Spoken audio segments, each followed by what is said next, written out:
মারছে গাইস, বলতে পারে হ্যাঁ যে আমার এই অবস্থা দেখার লাগবে আমি কিন্তু জীবনও ভাবছিলাম না। হ্যালো বন্ধুরা, কেমন আছেন? আশা করি ভালো আছেন। তো আমি হামিদুল নতুন একটা ব্লগ নিয়ে এলাম, আশা করি ভিডিওটা শেষ পর্যন্ত দেখবেন।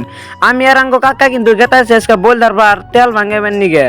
তো আমি একটু করে আহি আর আং কাকা নিয়ে কিন্তু একটু করে খারাই, কারণ আং কাকার ল্যাম্বরগিনিটা কিন্তু অত স্পিড চলে না। আর এটাই কিন্তু ওই মেলে যাওয়ার রাস্তা। তো বরিয়া করে মেল পালে আমি একটা বাস খাইলাম।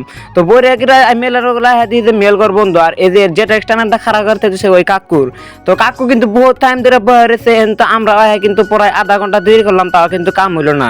তো তারপর আং কাকার ল্যাম্বরগিনি নিয়ে আর আমার কেটিএমটা সাইডে থে দিয়ে তো এই দোকানে এলাম আং কাকার আধার কার্ডের মোবাইলে টেম্পার লাগাবেন নিগা। মানে এই দোকানে কিন্তু টেম্পার নাই, সেজন্য কিন্তু বেলেগ একটা দোকানে এলাম।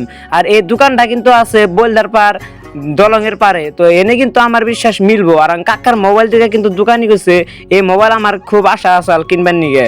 তো বরে করে একটা চার্জার আর মোবাইলের টেম্পারটা কিন্তু এন থেকে লাগাইলাম। তো বাই দ্য ওয়ে আজকের ব্লগটা এই পর্যন্তই শেষ।